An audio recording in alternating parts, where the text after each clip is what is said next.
Good evening and welcome to Slam the Gavel, the show that tells it all regarding family court, other court issues, as well as CPS. I'm your host, Marianne Petrie, and today I have an awesome guest on. Her name is Janice Grenadier, and she is the founder of judicialpedia.com.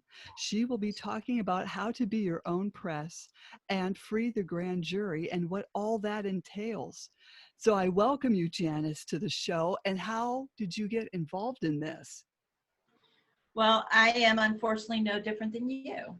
And I always like starting with the fact that how we could be standing next to each other in the grocery store and not realize what our stories are.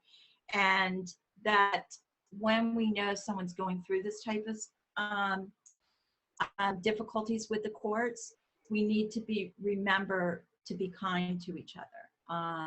It's so often when people are similar situations to have conflict, and we need to stop and listen to each other and to get over that conflict so that we can all work together.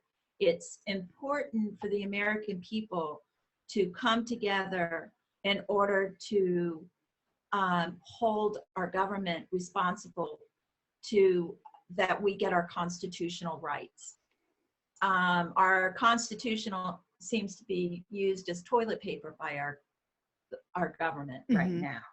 And so we need to remember what our constitutional rights are, and we need to stand up for them. And standing up for them sometimes can be embarrassing. It can be something that you never thought this was going to happen to you. Right. And until it happens to you, you don't understand it, and you don't understand the depths that the judges, the lawyers, your own government, your own legislature will go to try to silence you. In my case, I am the ex-wife of the son of a judge in the city of Alexandria. And my ex-mother-in-law is a divorce attorney. I was divorced in 2000. He left in 1998. But I still today don't have a property settlement. And at one point, I was getting $345 a month in child support while he was collecting, or the family was collecting, $85,000 a month in rent. I'm not asking for a cent more than what is due me in my ownership in the partnerships. But the judge I had, Judge Donald Heddick, who is in love with my ex-mother-in-law, made the decision I was never going to get a fair trial. And he didn't just stop by saying you're never going to get a fair trial. He said, you will never win because I love Alona, which is my opponent. Even though my ex-husband's my opponent, my ex-mother-in-law is as well, because the real estate partnership was 49-51. So I decided that I lived in America. Everybody knows America has the best justice system in the world, right? It's a fair system in the world. And that's why they come here. Well, that's a smoke and mirrors. The truth is we have one of the worst. And it's at the old networks, especially in Virginia. We are one of 2 states that do not elect their judges. And so our judges are handpicked for power and money. And it's the more power and money you have is who wins. Even one of my legislature stated to me, you can never win this. Patsy Ticer was a friend of mine. We were in Twig together, kind of like junior league. And when I came to her, she set me up with the ex-wife of another judge who said, you can't win, you need to walk away. This is how other women treat women in power, because it's disgusting, and we've got to stop that. We need to support each other. And I'm not saying support each other at the detriment of the husband or the father of the children. I'm saying support each other for fairness in our courts, honestly, and fairness. And we need to have constitutional courts. On the other hand, what we have to realize is that our constitutional rights give us due process in the courts. And so we have to demand it, because if we stay silent, they're going to allow it not to happen. And the secrecy of the courts, not bringing in our phones, not bringing in laptops, it's because the judges are afraid. Mhm. They know the media will not do anything. So we have to become our own media. And that was part of judicialpd.com, because one of the things I did is I started a blog very early on.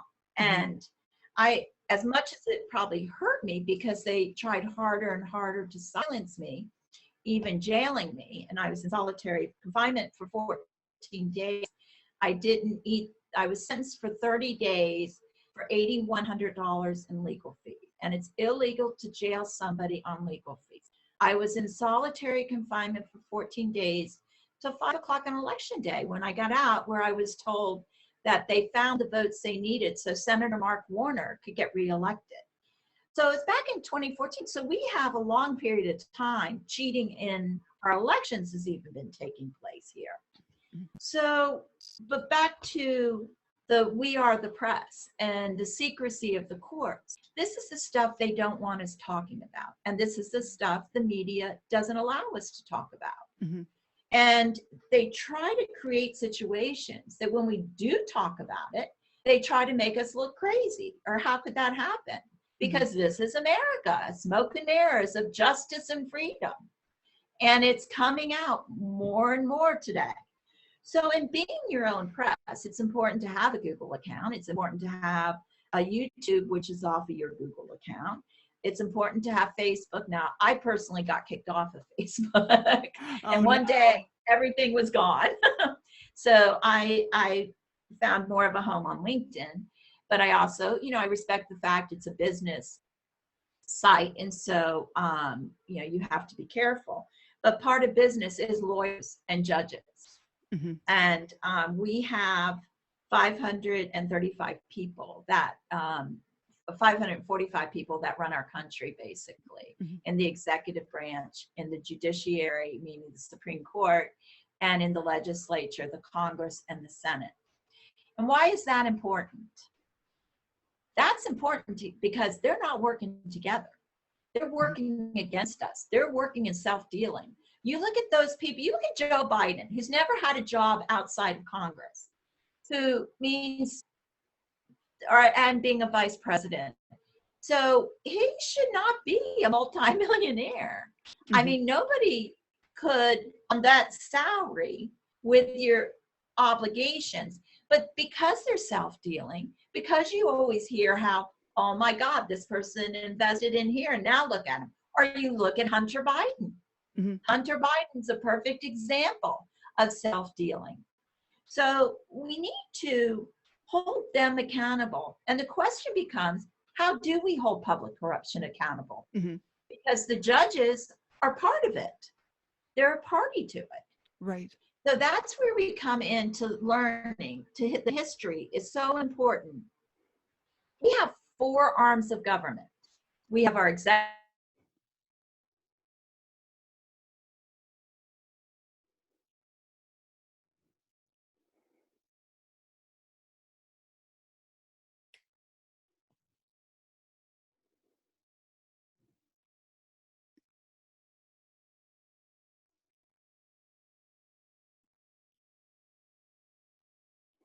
I'm still here. I can't believe Zoom is doing that. Once every 6 months. You know what? You froze and you were naming the 4 branches and that you were saying executive and then you froze. Okay. I'm sorry.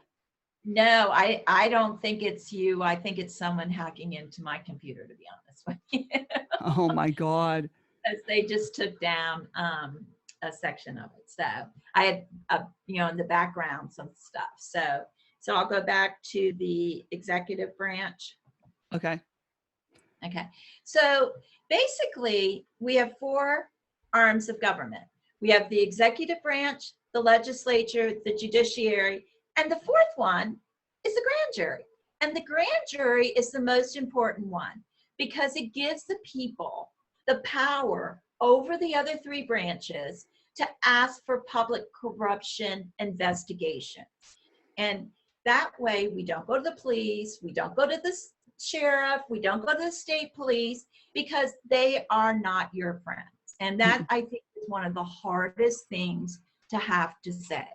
But they are not going to help you when it comes to someone in a higher power of them. And I'm going to tell a small story right here, because it was very difficult for me to understand how they could be so heartless. And it was a Black woman in church I was talking to, in a church. And she had lost her son to a police officer killing him. And the police officer, and she worked in a jail, and she couldn't stand to see police officers anymore. And so she wound up having to retire.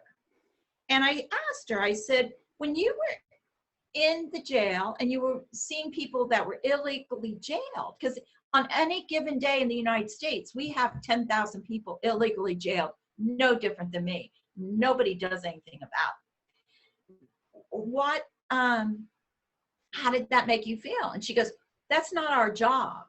Our job is to show up for 8 hours, walk away with our paycheck, stay long enough to get our retirement. Our job is not to care about the people in there. And I was a little taken back, but it explained to me that's what police do. They show up for their shift to get through their time frame, to get their retirement and get a second career. Mm-hmm. No different with sheriffs, no different with anyone else. They turn a blind eye to the corruption because that's not their job. So the grand jury is where we can take this public corruption. And how we do it is, Virginia is the state that I know best. And in Virginia, in any county or city, once a month, the grand jury meets. And this is totally different than a jury trial. The grand jury is the body, the fourth arm of government that hears what crime was committed and if you should be indicted or not indicted. Now, the thing about this is that it's covered up, is the person that's being indicted has the right to speak up at the grand jury and give alternative evidence. So when you have someone that's being indicted unfairly, they want to show up and they want to go in there, especially in domestic violence type situations where someone is basically using it to over somebody else's head. They have to be indicted by the grand jury. Then if it's a felony, and so it's important to show up and to give your side of the story. And you may not get indicted. Now they can always go back in a second time with more evidence, but at least you have the right to protect yourself in that fashion. And in all of our cases, they try to get us on something. And so it's important to show up at the grand jury. Now, the other thing about the grand jury is, so when you walk into the courtroom, we all know that you have to the left of you usually your jury chairs, and sometimes to the right, they may have them on both sides. You have the two tables, one with the plaintiff, one with the defendant, and then you have with the judges. So you always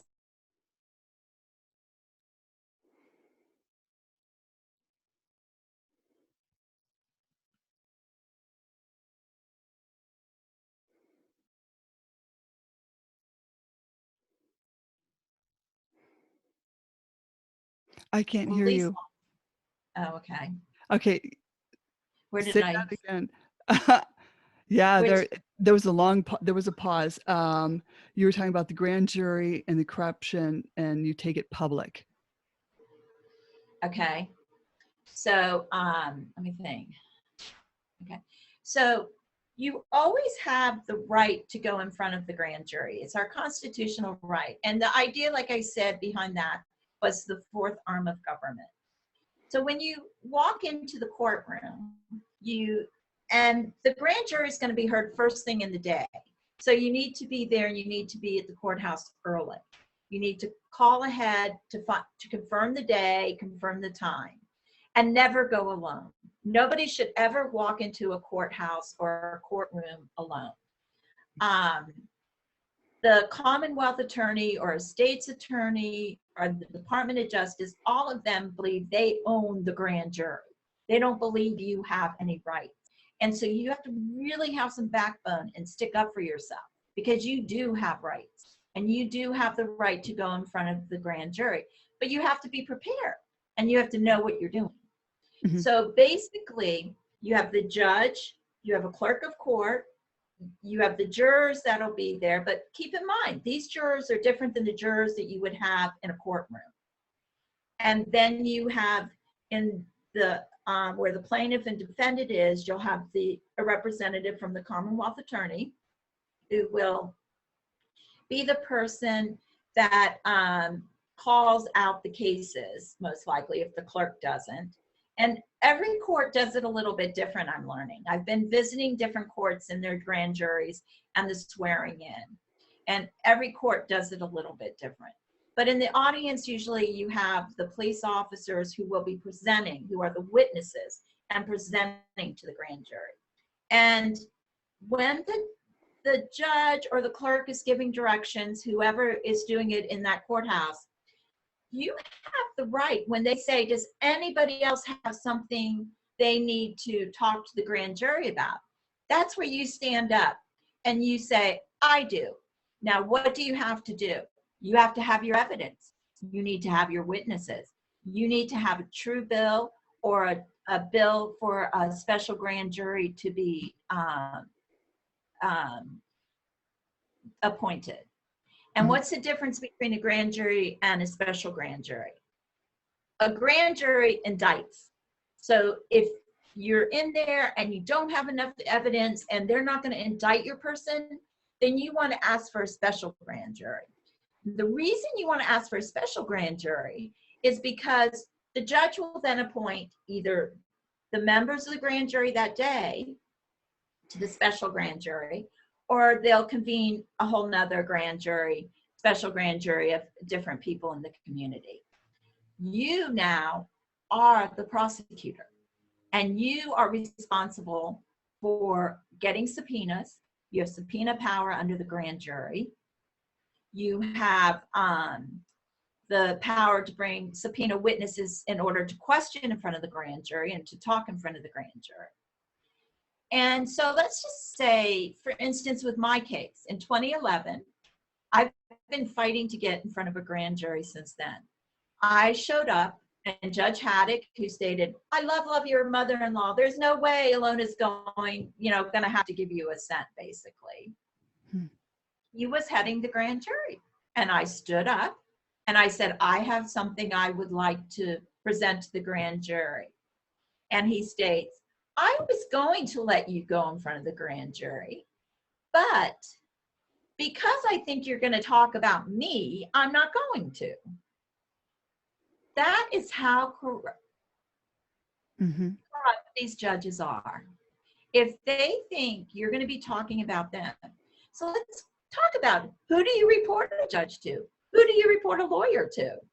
In Virginia, it's a Judicial Inquiry Committee, which is chosen by the legislature, who chooses the judges, who doesn't listen to any outcome. And if you speak badly, if you show up, you can show up at your legislature, you can show up at your city council. There's a lot of different places you need to show up, and you need to take the time that they give you for public comment to talk about the corruption in your courthouse, the corruption of a judge, what they've done to you personally, and what the Constitution calls for. So I'll take it. Do you have any questions for me? Wow, that went off like in here. Sorry. Well, when you're okay, since you're in the state of Virginia, like, where is your grand jury located? Do you have to travel 4 hours to get there? No, every city, every county. So basically, I live in the city of Virginia. We have a city of Alexandria in Virginia. So we have our own grand jury. What abuts us is Arlington and Fairfax County. They each have their own grand jury. And then you have, there are two things you have to have when you go into court. And everybody's aware of it, is jurisdiction and venue. Mhm. You know, there are three things, you know, that have to kind of take place in a courtroom. And so jurisdiction and venue are the big things. So you, for instance, we have general district court and circuit court. General district court only goes to 25,000, and anything above that goes to the circuit court. So the grand jury, though, is more of an arm of the circuit court or general district court, depending on the crime and stuff. It can go to anything, but it's in your courthouse is where it's held. Hmm. It's held in one of the courtrooms in your courthouse. So even if it's a lower court? It's only one grand jury, and it indicts for both courts, general and circuit. Okay, that's interesting. So I didn't even know that. But the other thing about it is, how do you get jurisdiction and venue? So let's say there's a public official that is down in Richmond that is ruling in the court, ruling in the legislature against the Constitution. So then he's violated his oath of office. Mm-hmm. So where would you have the right to hold him accountable? So in the city of Alexandria, how I would say jurisdiction would maybe be is that he decides what money's coming into Virginia. He mm-hmm. also appoints the judges that are here in Virginia, in Alexandria. He appointed the Alexandria judges. So that could give me venue and jurisdiction, you know. So you have to kind of really look at it. If the crime happened in the city of Alexandria, there's no question. It's city of Alexandria has jurisdiction. It may mm-hmm. move venue because of the opposing side might be so powerful, and there might be a friendship that there would be a bias in that venue. Mm-hmm. So then you may need to move the venue, but that's usually done through the Supreme Court of Virginia. So, but we just had court packing here in Virginia. We have pretty much and I don't like to say politics, Democrat and Republican, because we're all Americans. But unfortunately, our parties have created the situation, the Democrat versus the Republican. And so we have more of a Democratic legislature right now. So they just packed our Court of Appeals with 8 judges. And the judges were not necessarily, in my personal opinion, they didn't have the experience. They needed to be on an appeals court, but they owed them favors. You know, they chose them because they knew that they would do what they were told to do. And that's the scary thing about it. Our judges are not ruling by the Constitution. They're ruling by their feelings. And how do I like this person? And does this person, you know, and it's got to stop. I mean, we don't have to like everything that happens in the courtroom. I agree on that. And I agree occasionally you do a favor or you see a kid maybe in trouble and you realize it was a stupid mistake. It was a kid thing. Because there's very little we do today that we don't break a law. Mm-hmm. I mean, if you bought a piece of salmon that actually came from the wrong waters at the wrong time, you're breaking the law. Mm-hmm. And you didn't even realize it. No, I mean, everyone thinks that, you know, when you go into this, it's going to be fair until you live it, until you go through it and find out that it just isn't. It's everybody knows everybody, or there are certain attorneys that are afraid to argue in front of certain judges, so they'll drop your case. People aren't aware of this, that all this goes on, and there's so much incestuousness going on in these courthouses. Everything is for favor, and mm-hmm. everything is self-dealing, and you unfortunately have to walk into it knowing that, and that's the only way that you can survive it. Mm-hmm. But we need to stand up, and we need to fight it, and we need to do it together. No one person is going to win, and I saw that early on. I wasn't going to win on my own. So I looked for other avenues, other direction. And that's why I created Judicialpedia. I created it so it wasn't just my case that was up there, it's everybody's case. We have cases from Cuba, political prisoners, because I was basically a political prisoner here in the United States. Mm-hmm. Again, smoke and mirrors of justice and fairness in the courts in the United States of America. You know, we have the same problems. When I was jailed, there was a woman in China who was jailed at the same time. And I kind of used our cases together. And I did that because it showed we were on the verge of doing it. Yeah, I only got 30 days and she got 6 years. And I got out in 22 days by not eating and by sneaking out documents. Mm-hmm. But when you've got a country that everybody wants to go to because they think it's so honest and fair, it's just as bad as 6 years. Mm-hmm. 1 day is wrong.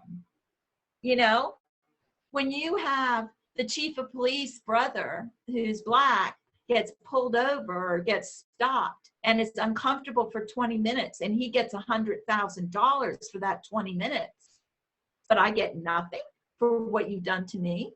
Mm-hmm. I get poisoned, I get beat up, you don't stop, you keep continuing to come after me. There's such a level of unfairness to these fights. And depending on how much you fight back and you don't roll over and say, oh, just take my life from me, you know, it's just unbelievable. Yeah, I can't believe all this stuff happened to you. I mean, I believe it happened to you, but it's just so mind-boggling, you know. Well, they thought that, you know, in court, and I sorry, I don't remember if I said it in the beginning, but they actually mailed back all of my evidence that I entered in the record, and I entered it properly. I still have my box. I haven't opened it. And the reason I know they did it is, and this is when you could take phones into the courthouse. And so when I went to the clerk's office to confirm my documents were in the record, they couldn't find them. I was in that courthouse for 3 hours. Mm-hmm. And so basically that's when they came back and they said, here's your notebook, take it. We're not keeping it. We're gonna throw it out. Mm-hmm. And I said, well, you can throw it out for all I can. But I took a picture of the girl trying to give it back to me. And then I had all these sheriffs on me, and the sheriffs let me keep the pictures where it just showed the notebook. And that's, I think, why no one's allowed to carry cameras into our courtroom. But what it did is a few days later, the next day, the next day I entered the courthouse again to see if they had done it, and I'm handed an order. And the order states, I am no longer allowed to file anything in the courthouse. And it's signed by all 3 judges. I mean, and they thought they could scare me after everything they had done to me. They were wrong, mm-hmm. Which is shocking, but mm-hmm. It actually, the more they do to you, I think it's like, okay, the more backbone I have to fight this. Mm-hmm. And there's a lot more to my story, but that I'm not going to go into here, but it's a huge fight. And, you know, when they feel so elitist that they can just decide what's going to get filed and what's not going to get filed, there's a real problem. And these judges are still in place. The legislature keeps putting them back in place. Doesn't matter how many times you stand up and talk bad about them or evidence that you show how corrupt they are, because they're the same judges who jailed me. Mm-hmm. They're the same judge. I mean, it doesn't matter to them because they don't have to worry. The legislature is not going to do anything. The media is not going to talk about it. And that's why with Judicialpedia, putting up as many cases that you know, how corrupt the judges are. And I've actually had some luck with it. We had a young man reached out to me. They had railroaded him. And we were able to help him, get it reversed. He actually got the whole case dismissed with being able to articulate it correctly and to show the corruption of the judge, the Commonwealth attorney, the appointed attorney. What people don't understand, the most important part of your case is your docket. And sometimes they just call it your case history. Mm-hmm. And you need to get that every day because that's where they play with your case. Right, right. And there's so many little things like that that you need to think about. Mm-hmm. And you need to make public, and you need to, especially when they start playing with it, because they don't think you're going to notice. And details, the details, you have to look at all the details, and you have to keep track of them, because that's where they make the mistakes. One of my attorneys with Troutman, Pepper, Hamilton, Sanders, he, in an email to the other attorneys, in a whole bunch of long thing of emails, not thinking it was I would ever see it, said, do we respond to Janice, or do we just let the judge take care of it? And that's fine with them. And this is a law firm, Troutman, Pepper, Hamilton, Sanders now, who swindled $30,000 out of me back in 1990. They had a lawyer that claimed my ex-husband had stolen all this money from my ex-mother-in-law's, or my ex-husband's father, grandmother, or whatever. And it was actually a divorce lawyer, Alona Grenadier Heckman, who had stolen, and I paid for it.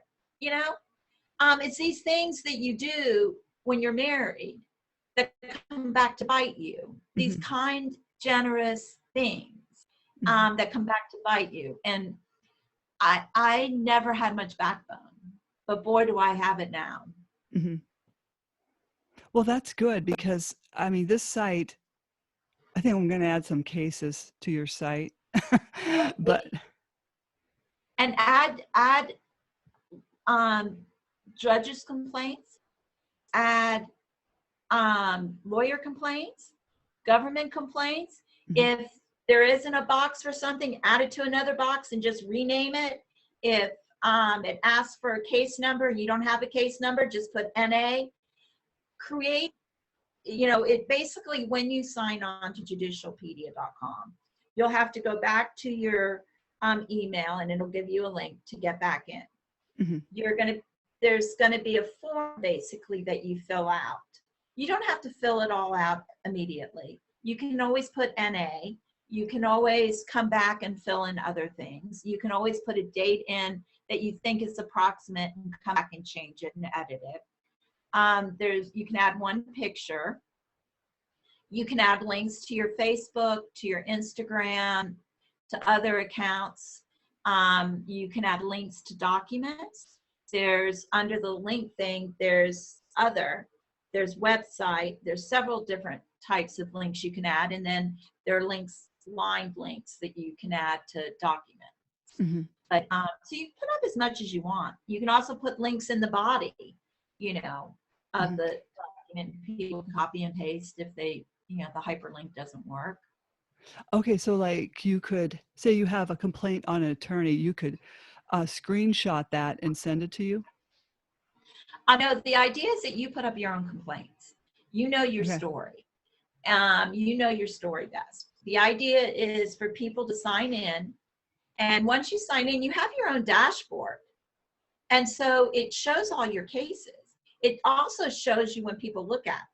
So you can see if someone from China was looking at it, someone from the United States, Russia, anywhere in the world that they look at it, it'll list it and how many views you're getting. So if you're putting it out on Facebook, you're putting it out on LinkedIn, you're putting it out on Twitter, you're going to get more looks, more views. And it's not going to look like it's a personal thing, really. It's, one day, the hope is that Judicialpedia will be like a Wikipedia, but on what's going on in our courts. And people will be able to see, for instance, in Cuba is now 60 years, I think, and under communist rule. And you still have grandparents telling their children in Cuba about freedom and teaching them about freedom and uprising against a communist government. And we are teetering. We are one door away from being a communist country. Mm-hmm. We are one door away right now today from being a communist country. If this 3.5 trillion gets voted in, if the 1.5 trillion and the way they're using the Patriot Act to deem who is a terrorist, you're jailing people over how they vote or Mm-hmm. what information they expose. The DOJ is going to go after parents because they don't like what's being taught in the school. We have a president who has opened our border, our southern border, and said, come on in, who has in Afghanistan decided, oh, so we're going to leave today because on the 20-year anniversary, I'm going to be able to announce it and give all of our weapons to the Taliban. I mean, we can go on and on and on. And it's like, okay, of the 535 people, how are you going to control this? They can't control it. Nobody can agree on anything. The way to do it is through a grand jury and to do no different than Mueller did against Trump, but have a grand jury against Biden, against Pelosi, against Milley, against Lincoln. We have so much corruption that's self-dealing. When you look at our judicial person being in charge of what's his name? I should know it. But his son is selling to the schools, and now he's investigating the parents that don't like what his son is selling. That's direct conflict. And the Washington Post, the Wall Street Journal, God bless them, coming out with all these stories about judges who have acted biasly with the banks, with the foreclosures. And majority of people who are going through what we're going through, who are going through the corruption of the courts, the first thing they try to attack is your house. Make you homeless, make you take off any type of assets you have, ruin your reputation so you can't get a job. Those are their goals. And, it's hard. It's not easy to get the strength to stand back up and say, okay, now you beat me up and now I'm coming back after you. Well, that's very true because, I won't talk much about my case, but they essentially destroyed my life. And Right. so, I wrote the book because people kept asking what happened. So I wrote the book, What is the name of your book again? It's Dismantling Family Court Corruption, Why Taking the Kids Was Not Enough. And where can people get it? That's on Amazon. And I then followed up with the book, Cry Out for Justice, Poems of Truth. And there are expletives in there, so brace yourself. But that can be found on Amazon as well. So, that's one way, right now I am trying to hold people accountable, but that's just so very difficult. Well, I think it's great what you're doing with this podcast, and I'm very grateful for being on it. I'm glad to have you on it. To share the thing, and I always think I'm going to start one, and each of us have our own thing we're good at, and for me it was starting Judicialpedia. I also work as an ADA advocate, and that's another avenue that's really important. To have an ADA advocate. How do you become I don't mean to interrupt, but how do you become an ADA advocate? You basically, there's online courses. Karen Hefner, who started it, also did a course through St. John's College, and I think they're still offering it. But there are online classes you can take as well, and then get a cert. My certificate is through Syracuse University. And you have to renew it every 3 years. Okay, which, I wasn't aware of. And luckily, I thought, I think I'm going to see if there's a second class I can take. And then I got the email, you need to renew. And I'm like, oh, Yeah, hurry up. So it's important to know that. But I guess it's like any other thing. But the great thing about an ADA advocate is you get to review someone's case and then intervene and point out, oh, the judge stated you weren't allowed to enter into the record evidence that actually was directly involved in the case, but he allowed the opposing side to. That doesn't look fair. Mm-hmm. I mean, fairness is very basic, and we kind of get it as kids. When a Right. teacher gives somebody 3 marbles and gives you 1 marble, you're like, hey, this isn't fair. And you go home crying about it. Your mother comes back the next day. And now if your mother came back the next day to fight about it or to stick up for you, she's going to get investigated. Mm-hmm. Mm-hmm. Yeah, exactly. Yeah. It's unbelievable. So fairness goes back to kindergarten. Right, right. Starts pretty much, at birth and continues. Mm-hmm. So. Yeah, it seems like all these parents have figured out that these judges are biased. Their cases have been biased. So, but yet people don't know what to do about it.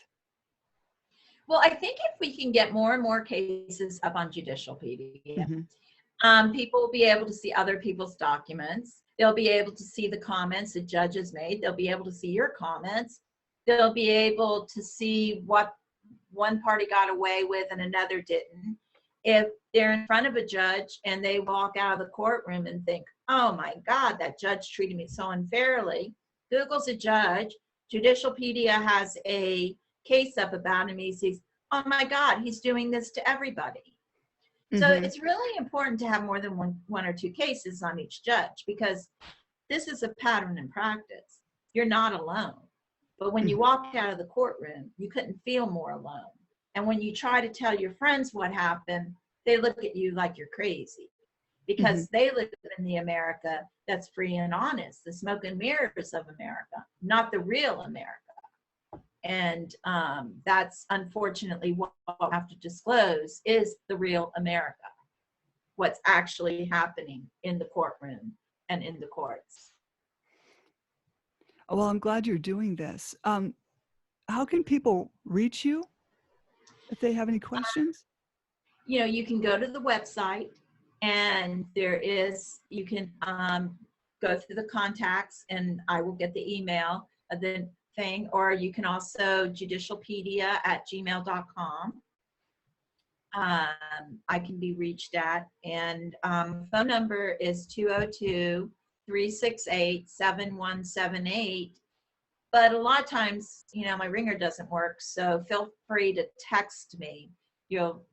Is the best way to contact me, is either through text or email.